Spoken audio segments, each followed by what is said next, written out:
Bonjour à tous, Jean Robin, journaliste, éditeur et soldat du Christ. Honneur et patrie, honneur aux Français tombés pour la France comme mon arrière-grand-père Noël Robin, mort en déportation pour vaine résistance. Alors vous êtes ici en Polynésie. Voilà. Terre anti-islam. Ici, il n'y a pas un peu d'islam, il n'y a pas quelques mosquées, il y en a zéro. Ok, vous comprenez ça?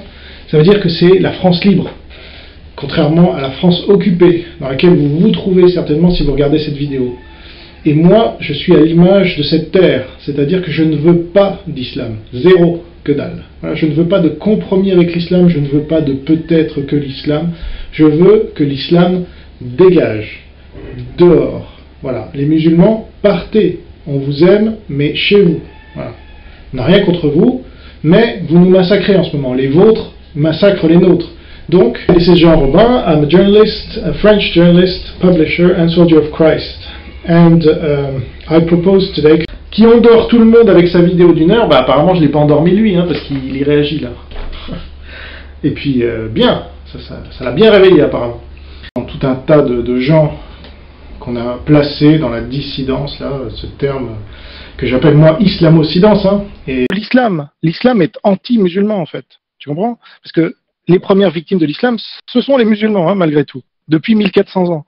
Parce que catho-marxiste, hein. Donc ni le catholicisme ni le marxisme n'ont dans leur gène la liberté d'expression. Ils ont dans leur gène la censure. Les gauchistes en général, tous les marxistes, les trotskistes, les staliniens, ce que vous voulez, les Zemmour, les machins comme ça, ils sont anti-islam prétendument, hein, mais en fait, ils sont pro-islam parce qu'en fait ça se retourne contre eux, comme je vais le démontrer. Puis vous avez... qui partagent donc la même idéologie marxiste. Vous n'êtes toujours pas dopé. Disons qu'au début, j'utilisais des termes moins forts, mais au bout d'un moment, au fur et à mesure que les faits s'accumulent, il faut bien se rendre compte qu'on est dans un pays communiste, en fait. Alors en 2048, c'est vrai. Alors Houellebecq l'a-t-il lu? J'en sais rien. Mais c'est le même thème. Alors maintenant, on pourrait se demander, mais comment ça se fait que les médias parlent tous, sans la moindre exception, du livre de ce cher Michel Houellebecq, alors qu'aucun n'a parlé de la mosquée Notre-Dame de Paris d'Elena Tchoudinova.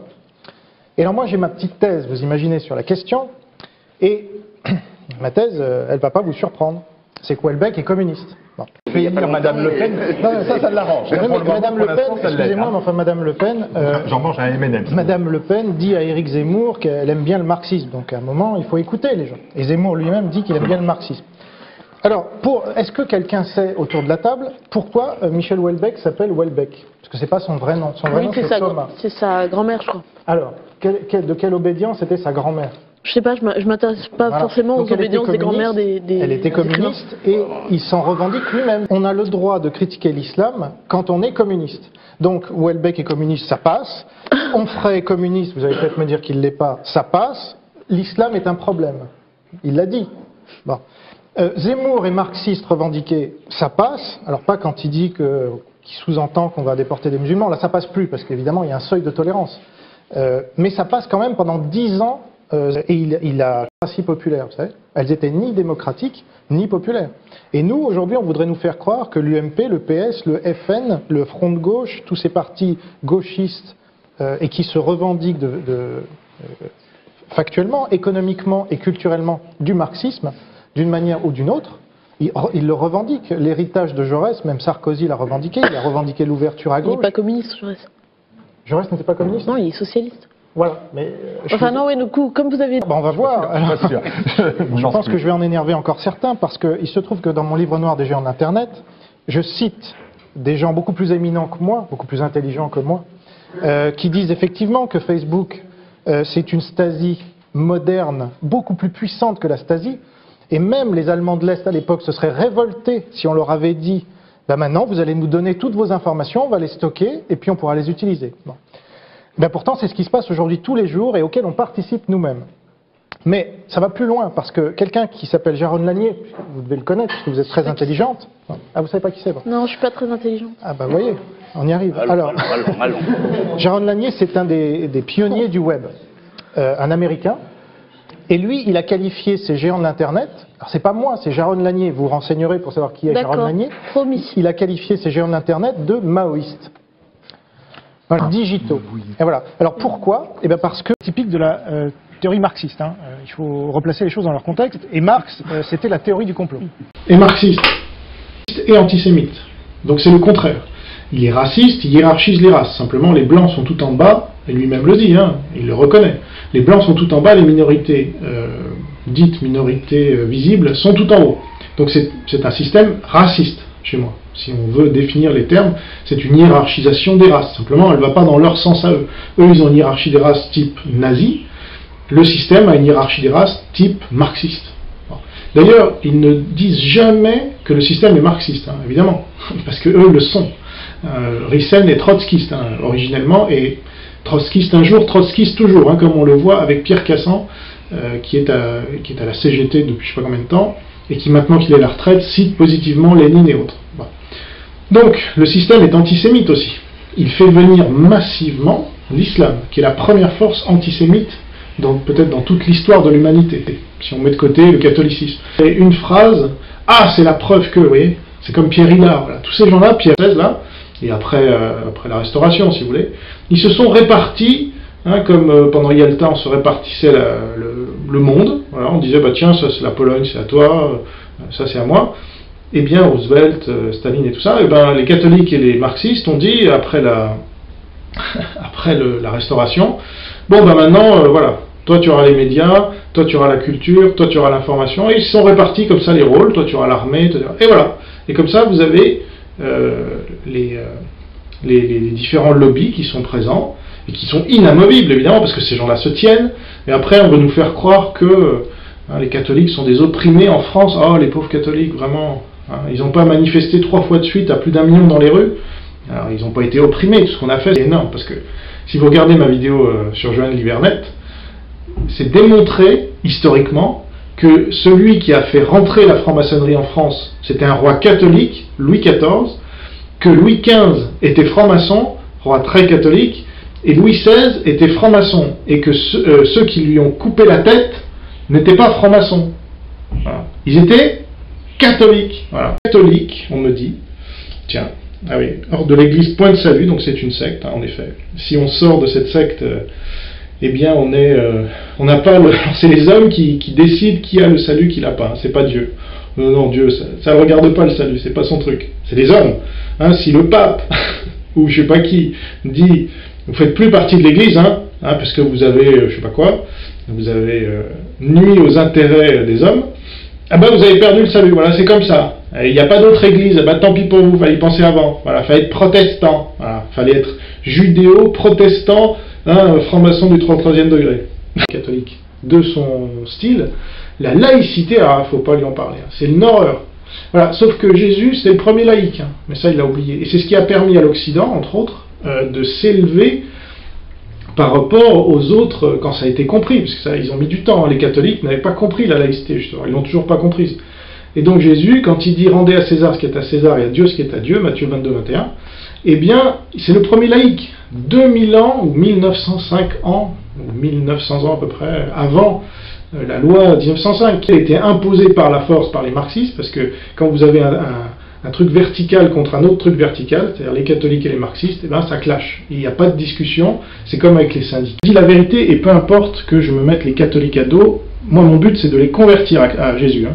C'est pas qu'ils restent catholiques et qu'ils aillent en enfer. Voilà. Quand on sent calviniste, 90% pendant 3 siècles, voilà, jusqu'à ce qu'ils commencent à décliner, parce qu'ils sont devenus première puissance mondiale en 1918, après la guerre, et après, ils sont devenus de moins en moins calvinistes.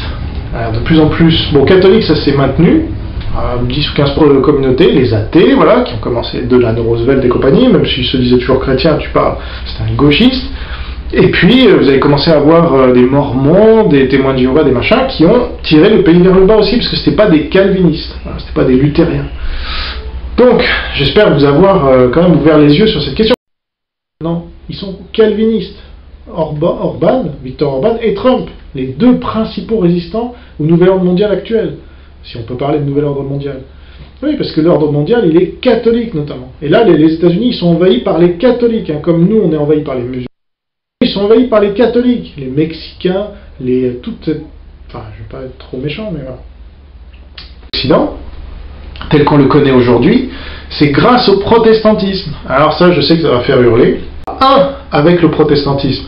Et que le capitalisme, qui a été plus ou moins inventé c'est vrai, en Italie catholique, au XIIIe siècle, eh ben, il est resté là, puis il se développait pas. L'Occident qui s'est développé en premier, figurez-vous. Et c'est pas un hasard, parce que c'est en premier, en Occident, que s'est développé le protestantisme.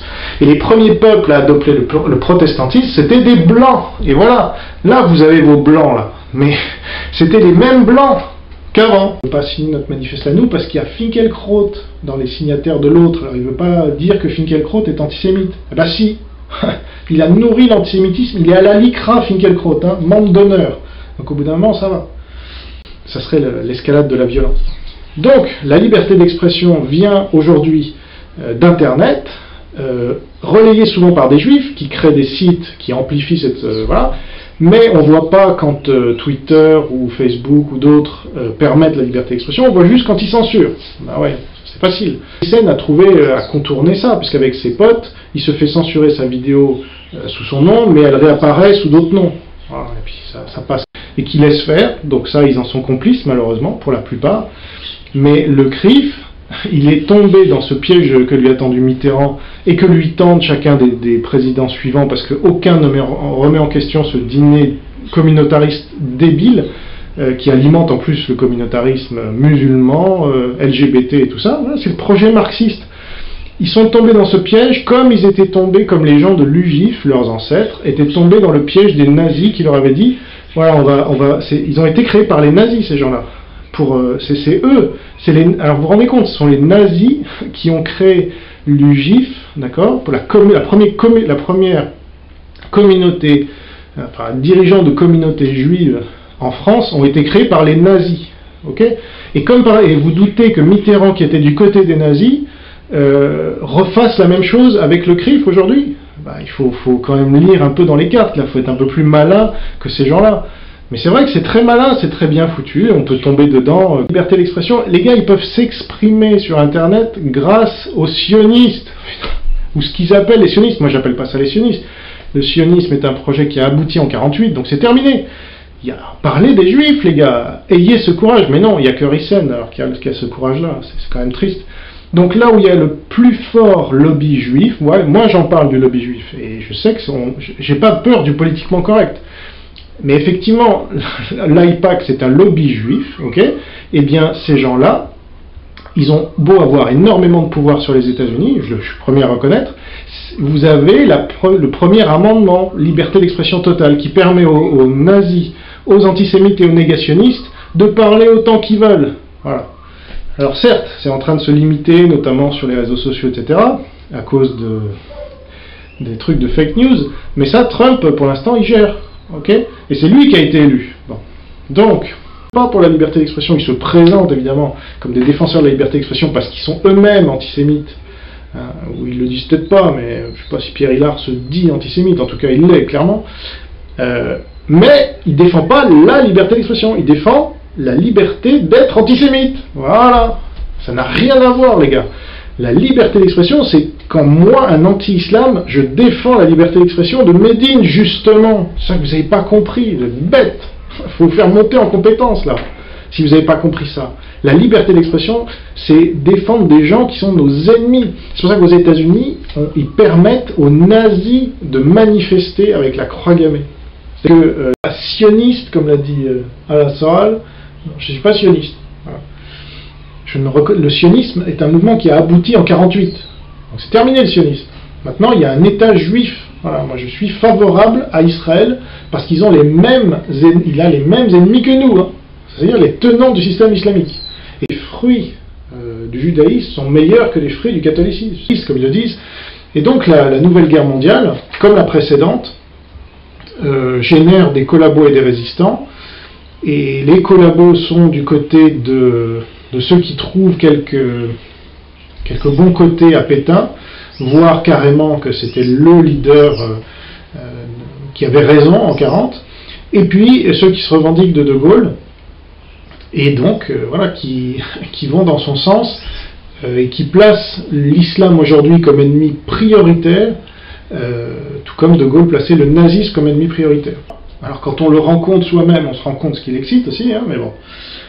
C'est un baiser jusqu'à ce jour, et il s'en cache pas, et ça c'était un trait, je ne peux pas m'empêcher de le dire, mais quand même du maréchal Pétain. Hein. Quand on dit grand résistant maréchal Pétain, hein, tous ceux, les pétainistes, là, Renaud Camus aussi. Alors, je ne veux pas comparer les deux jusqu'au bout. Le parti de la France que vous voulez, c'est faire partie de l'oligarchie, c'est légitimer ce système. Voilà. De Gaulle n'a pas appelé à voter pour Pétain. Je suis désolé. Pétain, aujourd'hui, il est réparti entre tous ces groupes-là, de l'extrême de Mélenchon au Front National en passant par tous les autres. C'est les mêmes. Et Renaud Camus, pourquoi Mitterrand a été au pouvoir et qu'est-ce qu'il a fait en tant que marxiste, hein, en faisant venir tous ces ministres communistes, et pourquoi la loi Guesso, et pourquoi il a envoyé tous ces ministres au dîner annuel du CRIF. Voilà, il faut cette réflexion-là, un minimum, sinon on se dit, ah la France condamne l'antisémitisme, pas du tout, elle l'alimente tant et plus parce que Mitterrand était antisémite, et c'était le prince de Machiavel, donc il a fait augmenter l'antisémitisme en France, en envoyant tous ses ministres au dîner annuel du CRIF, il a fait croire que la France était dans la main des Juifs. Et lui, en faisant ça, il disait, regardez, moi je suis pas antisémite. Et j'ai tous mes copains, Jacques Attali, Marek Alter, BHL, etc. Ce sont tous mes conseillers, donc je ne suis pas antisémite. Voilà, il n'était pas con Mitterrand, c'était le malin, c'était le diable. Et tous ces gens-là, ils n'y ont vu que du feu, et puis ils sont tellement tombés dans son piège qu'ils en sont antisémites comme lui. Voilà. Et donc, ils s'enorgueillissent d'avoir des procès. Franchement, il n'y a rien de plus débile. Que c'est pas les Juifs qui ont fait venir les ministres. Vous pensez quoi? Ils avaient leur dîner depuis des années. Mais c'est Mitterrand, d'accord, qui est un antisémite, ami de Bousquet jusqu'au bout, pétainiste, francisque, etc., qui a envoyé pour la première fois tous ses ministres au dîner annuel du CRIF. Et après, vous avez un Hollande qui est allé lui-même en personne, pour la première fois, je crois, en tant que président de la République à ce dîner, et Macron qui reprend maintenant la nouvelle tradition, parce qu'il faut toujours aller plus loin dans la judéomanie.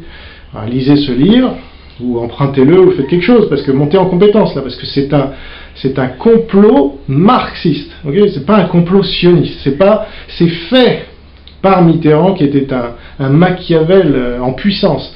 C'est fait par Mitterrand pour faire croire, d'accord, que la France est sous domination juive, ok? Et ça marche, parce qu'il y a plein de Soral et compagnie qui tombent dans ce panneau, volontairement, involontairement. Mais ça c'est grave, parce que ça empêche de voir que les deux ennemis, si vous voulez, il y a la cause et la conséquence. La cause c'est le marxisme, la conséquence c'est l'islam. Voilà. Jean Robin, vous avez une réponse à apporter à ce plateau clairement communautariste de toutes les France? Voilà, ouais. Je n'irai pas jusque-là. Non, non, moi il me semble qu'on parle beaucoup, mais on ne dit pas l'essentiel, comme souvent à la télévision, permettez-moi. Donc je vais essayer de la dire telle que je la comprends. Un basculement de l'extrême droite, très clairement, qui est aujourd'hui au pouvoir depuis 30 ans, c'est la thèse de mon livre. Bon. Depuis Mitterrand, hein, je ne sais pas si quelqu'un sait sur ce plateau qui a dit, quel homme politique français important a dit, Mitterrand a toujours été d'extrême droite. Il est d'extrême droite, il a toujours été d'extrême droite. Est-ce que vous savez? Il était vichyste, mais il était pas... Est-ce que vous savez quel est l'homme politique français qui a dit cela?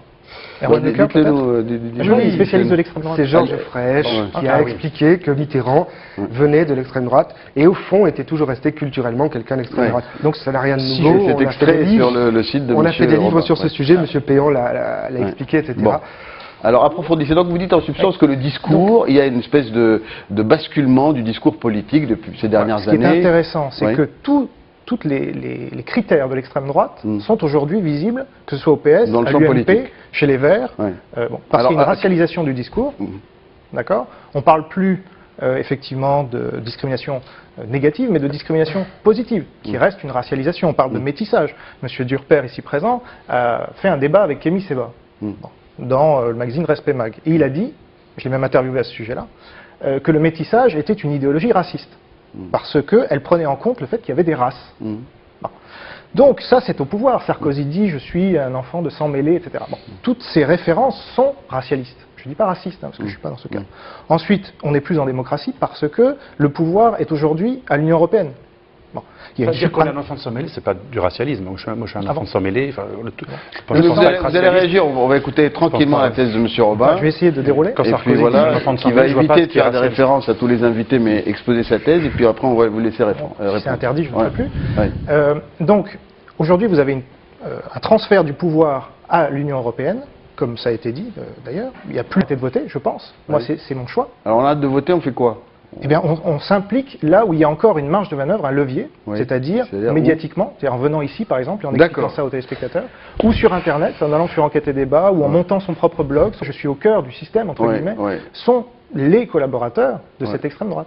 Vous le remarquez. Déclarant son indépendance médiatique, puisque les médias, comme je l'ai expliqué tout à l'heure, et là je suis au cœur du système, entre guillemets, sont les collaborateurs de cette extrême droite. Post-Shoah, donc il a alimenté à fond cette idée de la religion de la Shoah, il a passé la loi Guesso, d'accord, c'est encore lui, et ça c'est le complot, d'accord, judéomane, c'est-à-dire des gens antisémites qui ne peuvent pas le dire, mais qui vont en faire tellement pour les juifs, que ça va se retourner contre eux sous forme d'un antisémitisme de ressentiment qu'on ne pourra pas leur reprocher, parce qu'ils diront, bah non, regardez, moi j'en fais beaucoup pour les juifs, vous comprenez? Ça, il faut comprendre au bout d'un moment, parce que sinon vous tombez dans le piège que vous tend Soral et que vous tendent les autres. L'oligarchie, en gros. L'oligarchie, aujourd'hui, est antisémite. Ils font venir massivement l'islam. L'islam n'est pas antisémite, hein, comme dit Aldo Stéron, vous n'allez pas tomber dans son piège à lui non plus. L'islam est antisémite. L'antisémitisme, il est plus à l'extrême droite aujourd'hui. Si, chez les cathos rabbis comme Pierre Hillard ou comme Maurice Gendre. Ok.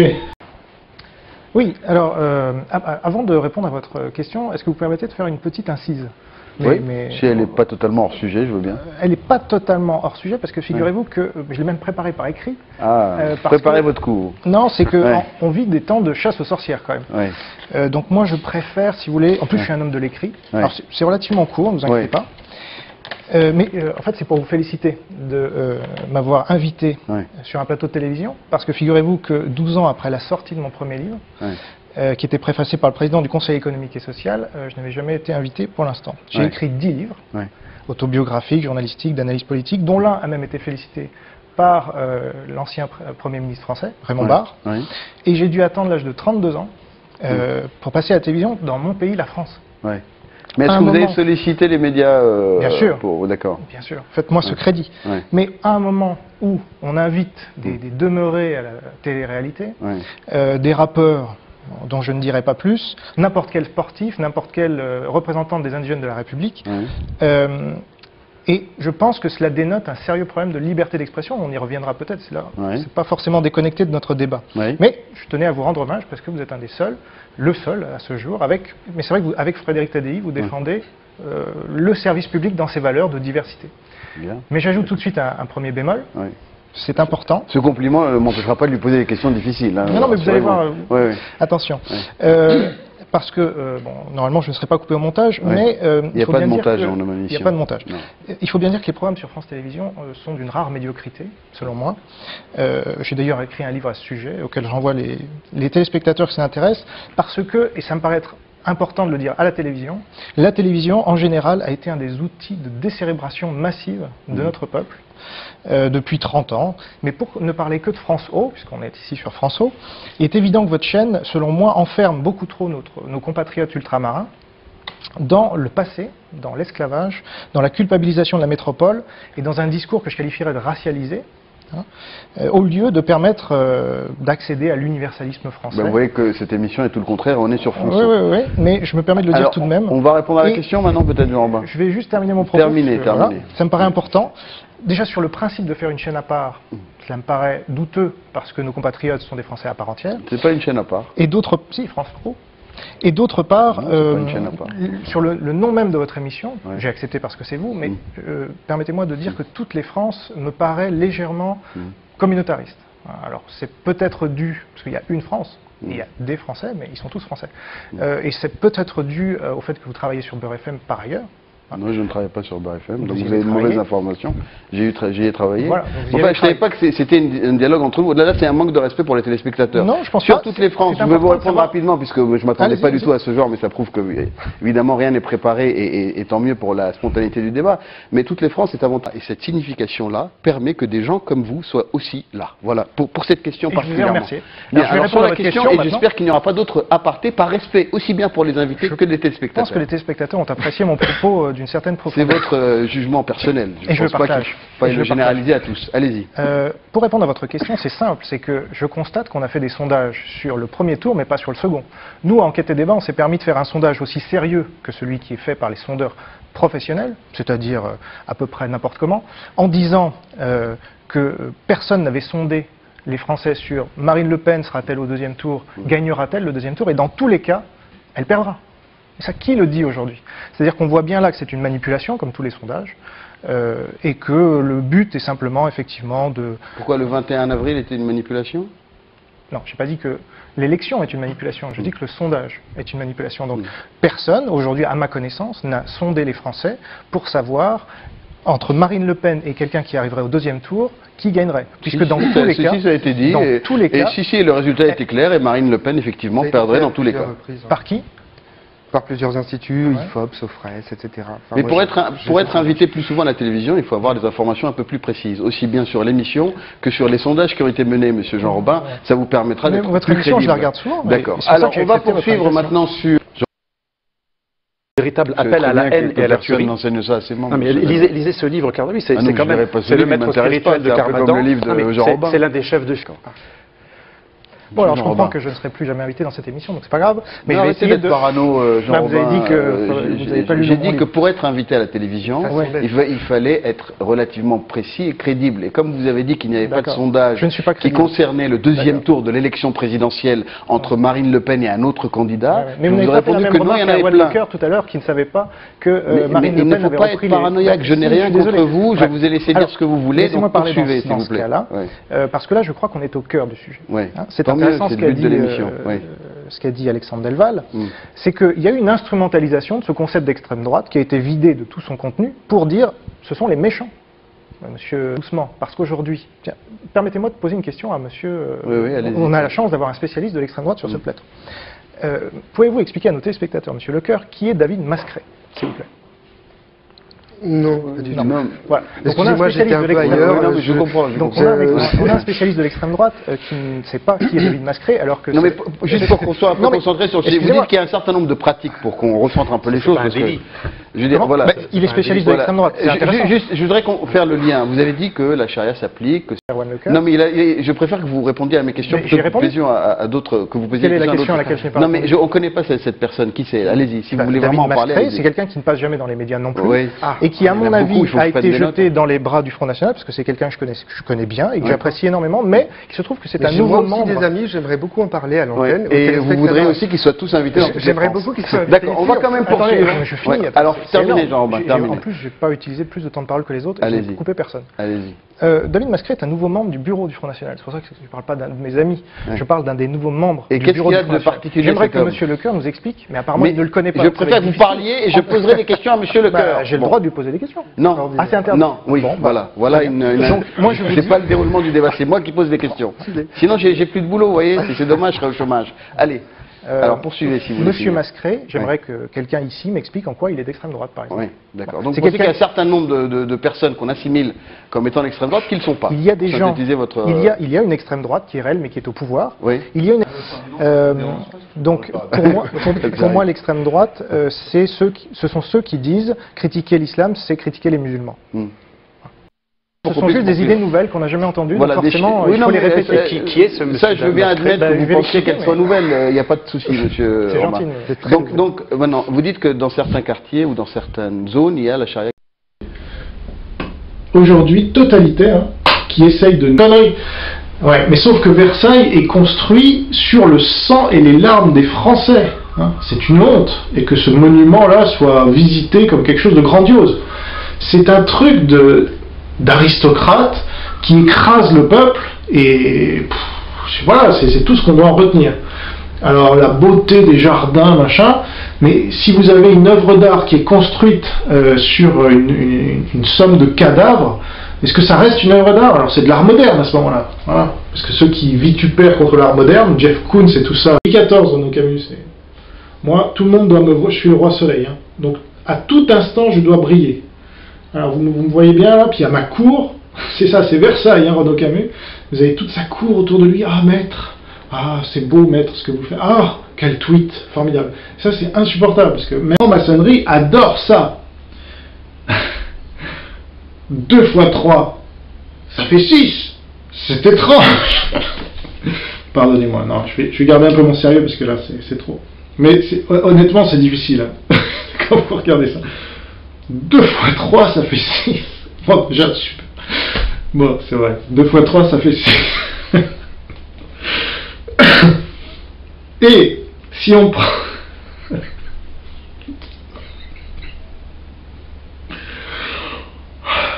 Bon. Et si on prend 23 mars, ça fait 2, 3, 3. On arrive soit à 6, soit à 9, ce qui est un 6 inversé. Attendez, il faut que je le relise là, parce que je ne sais même pas si vous avez compris. Alors, attendez, Christophe.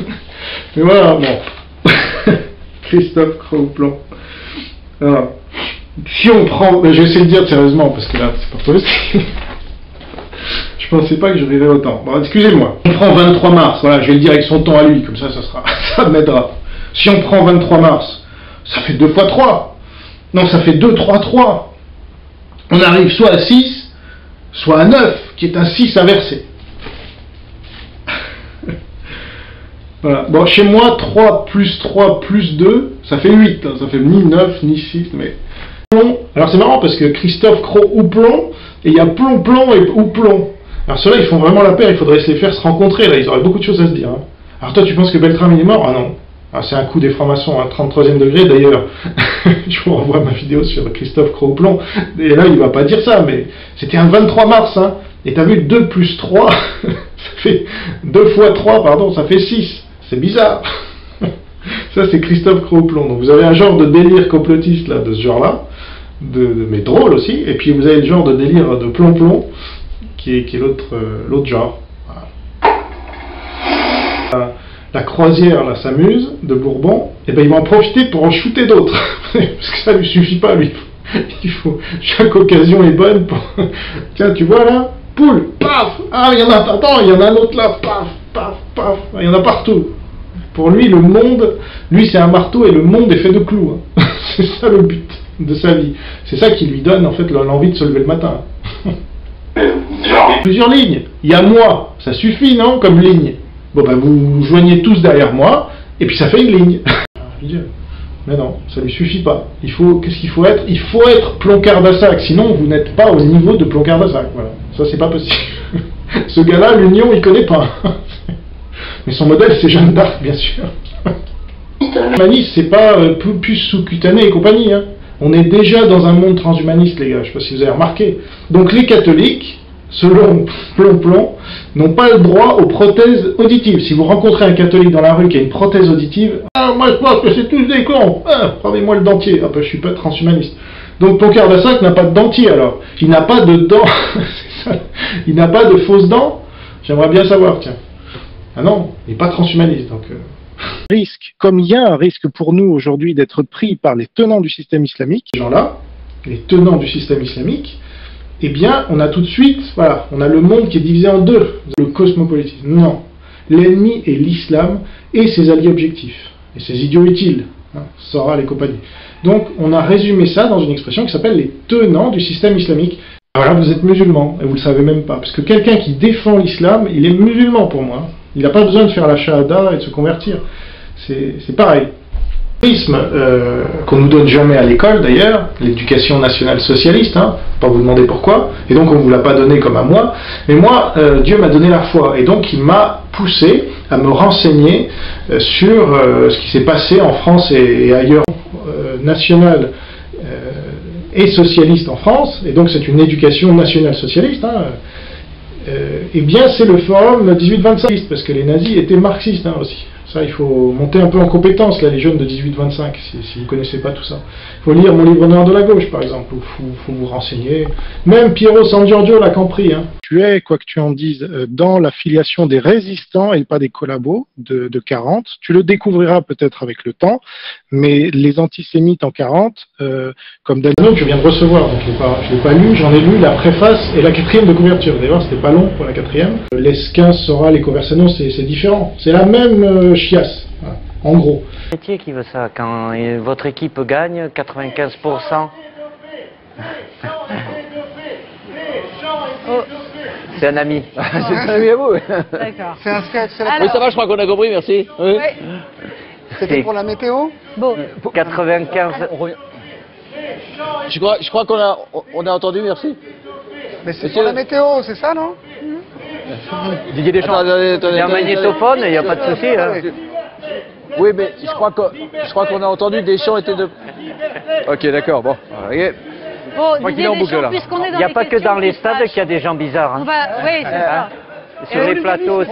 On va se retrouver tout de suite sur le plateau parce que nous avons plein de questions à vous poser tout de suite. Après, le zapping Deschamps était... Que vous avez invectivé Didier Deschamps, qui est l'entraîneur de l'équipe française de football, en criant « Deschamps est dopé, Deschamps est dopé ». Mais qu'est-ce que vous prenez? Vous étiez aussi dopé, non? Des lecteurs de ce livre est passé à la télé, chez Delarue, et puis a dit « moi, ça m'a soigné. Voilà, j'étais timide à mourir, j'étais puceau à 30 et quelques années, et puis accident très grave de ma copine de l'époque à 20 ans. Par exemple, moi je me suis marié vierge, vous voyez, par exemple. Pourquoi tu es avec une maghrébine? Alors j'aimerais bien déjà savoir avec qui vous êtes vous, hein, qu'on se marre un peu. Alors papiste et âne, dit Livernet, c'est la même chose, dit Luther. Je rappelle que l'âne, alors il dit, je rappelle que l'âne est un animal très intelligent, contrairement aux idées reçues, bien sûr. Et donc dans la Bible, qu'il a certainement jamais lue, en tout cas entièrement, il y a dans Job 11-12 par exemple, l'homme a l'intelligence d'un fou, il est né comme le petit d'un âne sauvage. Ça doit être pour ça qu'on prend l'âne comme un... C'est con un âne, Livernet, qu'est-ce que tu racontes? T'as jamais vécu avec des ânes? Moi, ma femme, elle a vécu avec des ânes, c'est con, ça braie toute la journée pour rien. T'as jamais vécu avec des ânes, toi, ça se voit. Hein. Après, ne serait-ce que par un coq rostandien qui hurle pendant toute sa vidéo, pour tenter de le faire taire, tellement ces stupideries sont si sombres qu'elles risqueraient d'éteindre le soleil. Ah, là il essaye un peu d'avoir du style, mais ça tombe à plat. Et le coq, ben voilà, tu vois, c'est en forgeant qu'on devient forgeron, donc maintenant mes vidéos, elles sont calmes. Voilà. Mais ça, c'était une des premières, je t'ai consacré une de mes premières vidéos, Marc-Edouard, tu devrais apprécier. Et donc j'ai pu rencontrer Renaud Camus à ce moment-là, il m'a dragué d'ailleurs, ce qui était assez désagréable. Mais bon, voilà, homosexuel affiché... moi, je sais que je plais j'ai plu dans ma jeunesse, en tout cas, à des homosexuels, parce que j'avais la moustache, je sais pas quoi, la barbe, ça les excite, ces gens-là. Bon, bah. Donc, il n'y a pas de marque. Je porte que des t-shirts pourris. Souvent, on me critique parce qu'ils ne sont pas repassés toujours. Je m'en fiche. Bon, l'apparence, c'est pas... Je sais que je devrais le faire, mais bon. Je veux justement, finalement, je m'en sers comme d'un repoussoir à con. Ça, c'est pas mal. Ah, il n'est pas repassé ton t-shirt, tu ne veux pas regarder ta vidéo. Eh ben tant mieux, voilà, dégage. J'ai pas besoin de toi. Ah bonjour Jean-Robin, merci de m'accorder cette interview. C'est parce que c'est toi. Alors j'aimerais savoir pourquoi est-ce que tu ne parles pas de cette affaire Benalla. Tout le monde en parle. Alors pourquoi est-ce que toi tu n'en parles pas? Je sais pas. J'arrive pas à m'y intéresser en fait. Je t'envoie des mails et tu réponds pas. Je te propose ci, ça, je te dis ci, ça, aucune réponse, jamais. C'est vrai que c'est dur à renvoyer un mail. Bah ouais. Et après, oui, je suis allé chez le coiffeur parce que certains me qualifient de Playmobil maintenant. C'est tout ce qu'ils trouvent à dire. Ah ça, pour m'insulter dans les commentaires, ça, il n'y a pas de problème. Hein. Mais moi, je vous censure, les gars. Insulte égale blocage. Voilà, dégagez. Parce que moi, je suis pour la vraie liberté d'expression. Et je n'ai pas envie de m'emmerder avec tout un tas de connards qui viennent m'insulter. Hein. Allez m'insulter ailleurs. Il y a tout le web pour ça. Mais sur ma page, on ne m'insulte pas. Voilà, c'est comme ça. Appelez ça censure si vous voulez. Moi, je défends la vraie liberté d'expression. Alors, pour que le singe monte au cocotier, il faut que son slip soit propre. Voilà. Et moi, je mets les autres en slip. Donc, justement, parce qu'il n'est pas propre, leur slip. Si vous regardiez le slip de Mike Borowski il y a encore un mois, c'était plein de matière fécale. Voilà. Mais il les cachait bien, avec un slip triple couche. Voilà. Ben, moi, je l'ai mis à poil. Et donc, toutes ces matières fécales-là sont apparues au grand jour et on a senti « Ah, Mike, ah non, c'est pas possible, comment tu peux avoir tout ça dans ton slip? Quelle horreur !» Et donc je le dis de manière un peu signifie patriote, anti-islam et xénophile. On va bien savoir en quoi c'est du racisme ça. Mais bon. Et puis mon mouvement maintenant, alors ça il ne le savait pas, mais ça s'appelle patriote anti-islam. L'islam n'est pas une race, hein, je rappelle pour les mous justement la comprenette. Patriote anti-islam et xénophile. Voilà. C'est le racisme, la xénophilie maintenant. Votre conseil là, il est mort. Parce que je l'ai dans le viseur désormais. Et tous ceux que j'ai dans le viseur s'en rappellent. Donc, votre conseil, il est mort. Je vous le dis, je vous l'annonce. Parce que maintenant, comme vous n'avez pas voulu vous rallier à moi, ben vous êtes contre moi. Je vous ai proposé de signer le manifeste, aucun ne l'a signé, sauf Alain de Peretti, qui est le seul. Je vous ai proposé de virer Aldous aujourd'hui, le général des forces françaises libres. Voilà, c'est comme ça. Et ceux qui riront, eh ben, rira bien qui rira le dernier. Parce que je vais vous dire là, dans cette vidéo, Stéron il fait des vues. Voilà, donc nous sommes inattaquables et vous pouvez vous appuyer sur nous parce que notre socle c'est Dieu. Même si vous ne croyez pas en Dieu, on est obligé de dire la vérité. Donc les autres ont beau nous calomnier, t'es parti avec l'argent, c'est tout ce qu'ils savent dire, sur lequel miser en France. Il s'appelle Jean Robin, il est en France libre. Alors c'est plutôt un bon signe. Il y a plein de gens qui vont venir ici ou qui sont déjà ici, moi je vous dis pas tout. Mais ici, ça devient un peu le quartier général de la France libre. C'est comme ça, j'y peux rien, moi c'est Dieu qui m'a envoyé ici. J'ai pas choisi. Mais je le constate. Donc, voilà, quand je suis venu ici il y a plus de 3 ans, je ne savais pas pourquoi. J'ai d'ailleurs refusé dans un premier temps, hein, si vous regardez mon témoignage. Bon, donc tout ça... La France occupée par le nazisme, nous sommes partis pour la Polynésie, pour libérer la France occupée par l'islam. Et comme en 40, nous avons besoin de tous les patriotes français. Après 9 mois de campagne intensive, un reporting du général des forces françaises libres, ici en Polynésie, hein, terre sans islam et sans marxisme et sans Union européenne. Voilà, donc comme vous savez, j'ai De Gaulle, en tout cas le De Gaulle de 40 à 44 comme modèle, et donc lui il disait il faut faire comme si, et il s'est établi chef des Français libres après avoir constaté que personne n'était capable de prendre ce rôle. Et il a fait le tour. Voilà, il a regardé, tiens, qui est-ce qu'il y a? Pétain, il a rejoint l'ennemi, bon, qui c'est qu'il y a d'autres? Les généraux, ils sont tous en Algérie planqués. Il est passé en 6 mois de 700 abonnés à plus de 2500, d'accord? Et ça c'est que le début, vous n'avez rien vu encore. Et là maintenant, ma cible, qui était Aldo Stéron, maintenant, ça s'élargit à tous ceux qui le couvrent, ce gars-là. C'est-à-dire tous vos membre là du CNRE machin. Je suis le gars anti-islam, vous ne trouverez pas plus anti-islam à part ma femme, justement.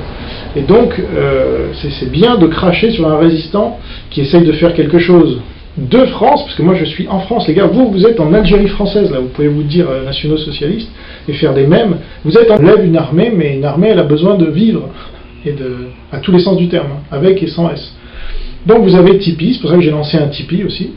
Pour les gens qui veulent donner 1 euro par mois. Bon, voilà, si vous ne pouvez pas acheter un livre pour monter en compétences, vous donnez 1 euro par mois. Ça ne va pas vous tuer, et nous, ça va beaucoup nous aider. Alors, si vous êtes 100 à le faire, ça fait 100 euros par mois, bon, on peut faire des choses. Et nous, on fait tout avec rien. Hein. Je ne sais pas si vous avez remarqué, moi, j'ai rien ici. J'ai une caméra, et j'ai ma bite et mon couteau, comme dirait l'autre.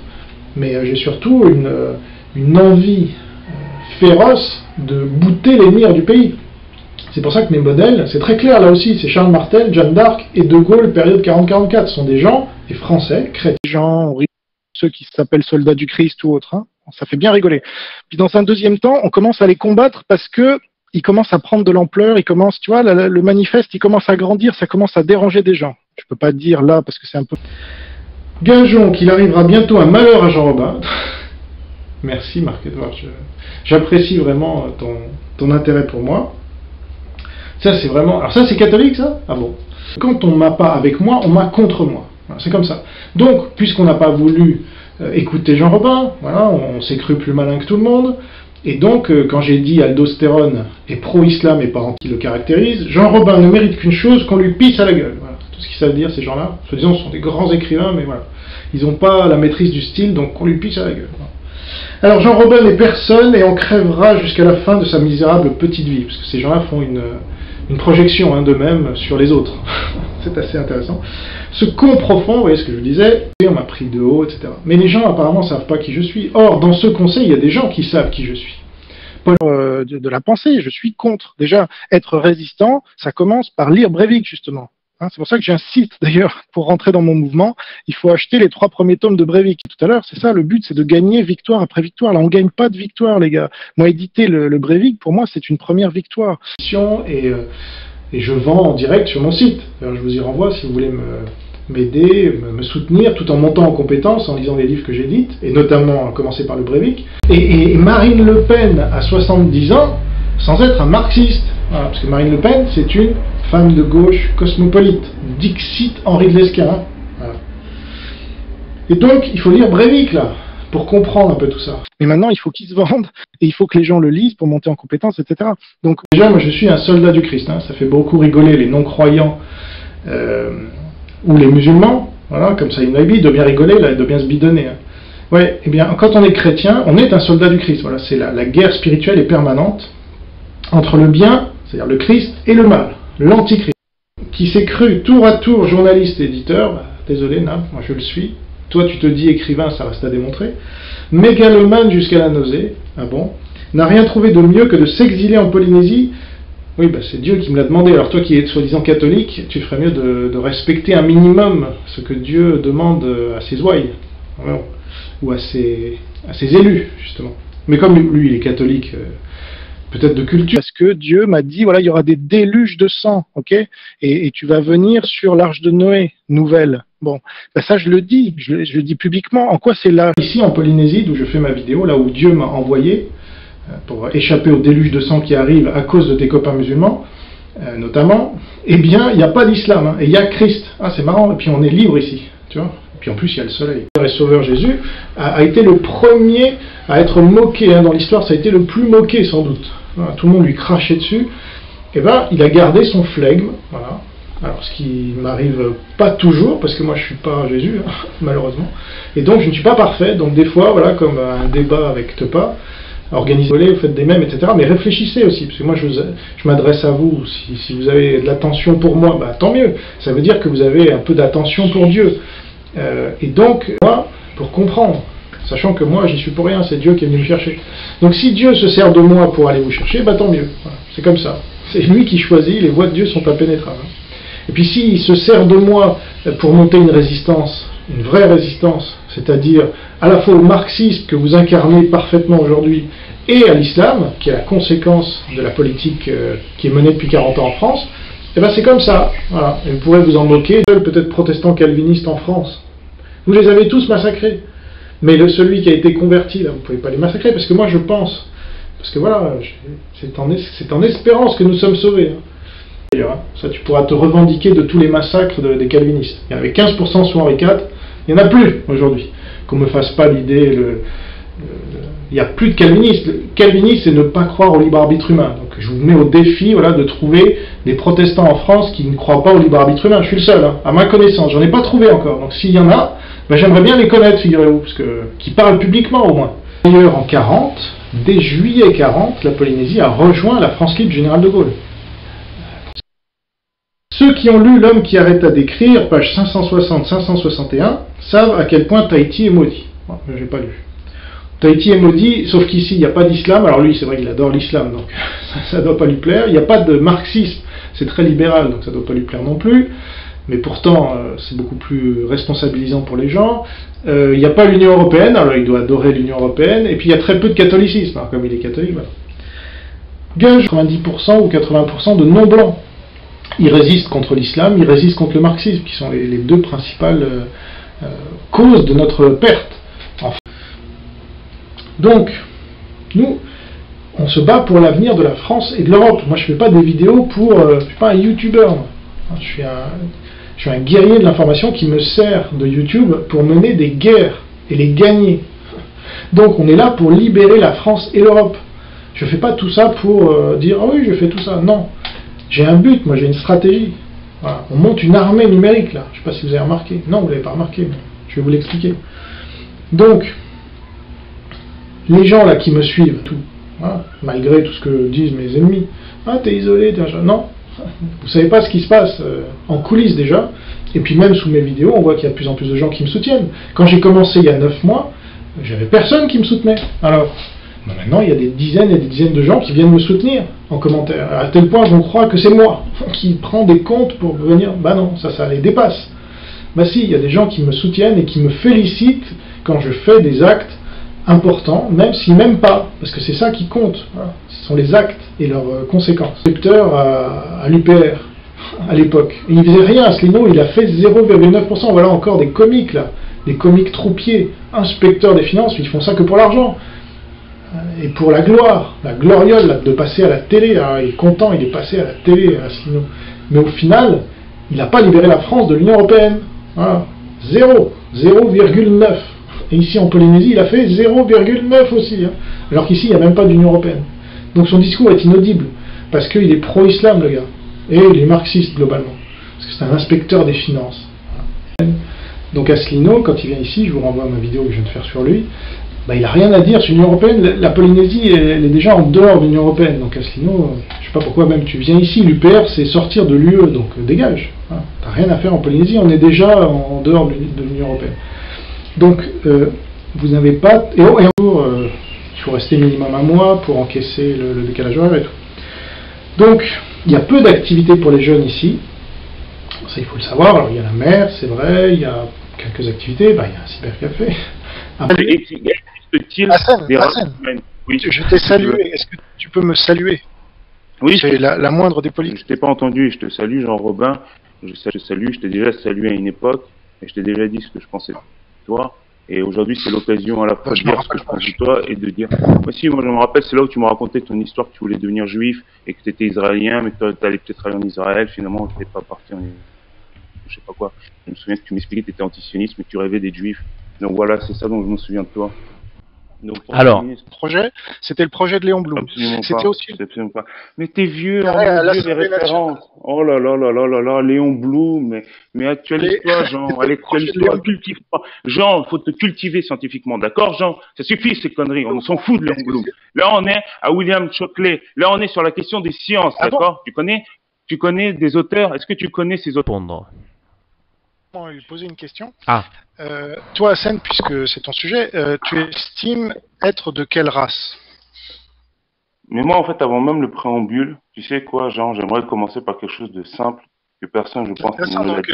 Pourquoi tu veux pas répondre à cette question? Si, je vais répondre à ta question. Je vais répondre à ta question, en fait. C'est juste que je me dis, en fait, il faut commencer. Je vais répondre à ta question, il n'y a pas de problème, on s'en fiche de ça, c'est pas grave, c'est pas ça qui me doit. Moi, j'aimerais commencer en préambule, parce que les gens, en fait, ne te connaissent pas. Et moi, oui, je vais répondre à tes questions. On a 2 heures pour répondre à tes questions, mais il n'y a pas de problème. Moi, je souhaiterais d'abord commencer en préambule, véritablement. En fait, le préambule, c'est quoi? Tu ne vas pas répondre à cette question. Oui, mais moi, j'aimerais répondre d'abord. Je vais faire un préambule.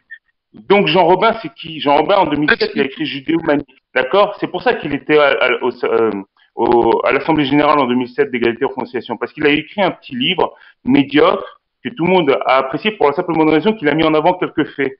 Mais en fait, plus tard, qu'est-ce que c'est Jean Robin? C'est juste un homme médiocre qui s'est toujours cru pour un intellectuel. Il a cru qu'en faisant de l'auto-édition, en éditant ses livres médiocres, ça ferait de lui un littéraire. C'est ça la réalité, monsieur Jean Robin. Vous êtes un homme médiocre. Dans tout ce que vous avez fait, c'est de l'échec. Vous n'avez fait qu'enchaîner des échecs. Oui, mais j'aimerais juste le dire en préambule. Je veux juste te le dire. Je veux juste que tu m'entendes te le dire. Tu es un tocard. Tu n'as jamais été un intellectuel. Tu n'es pas un intellectuel. Ton auto-édition, c'est de la merde. Faut juste que tu l'entendes. Quelqu'un de tocard, c'est intellectuel, ok, je note. Totalement intellectuel. Je te dis la vérité, je te dis ce que je pense de toi. Donc je termine. Tout ce que tu as entrepris, c'est un échec. Et la dernière échec en date, c'est ton entreprise. Et aujourd'hui, tu es dans une île à gérer ton cybercafé. Reste dans ton cybercafé. Pourquoi tu fais des vidéos? Gère ton petit cybercafé. Organise tes parties de FIFA comme tu l'as fait. Et apparemment, tu es celui qui a organisé une partie de FIFA là-bas. Ça, c'est ton niveau, Jean. C'est ton niveau. Organiser des parties de FIFA sur PS4, c'est ton level. Donc, tu organises ton cybercafé. Tu vends tes petites canettes de coca pour tes camarades, pour les mecs qui viennent pour tes clients. Et tu organises tes parties de FIFA. Pourquoi tu commences à vouloir faire des vidéos? Le problème, Jean, c'est que depuis longtemps, t'es là-dedans comme un morpion dans la dissidence. Tu as toujours été motivé par une seule chose, c'est l'aigreur et la jalousie. Voilà ce que je voulais te dire, voilà ce que je pense de toi. Je ne t'ai jamais estimé, je ne t'estime pas comme un intellectuel. Je débat ici uniquement pour défendre une position qui est la question de la race humaine. Bon, alors. Ma question maintenant. De quelle race es-tu? Je suis pas là pour répondre à tes questions. Je ne suis pas là pour répondre à tes questions. Je ne réponds pas à tes questions. Je suis là pour lancer le débat. Est-ce que les races humaines existent factuellement? C'est ça le débat. Alors, tu es de quelle race?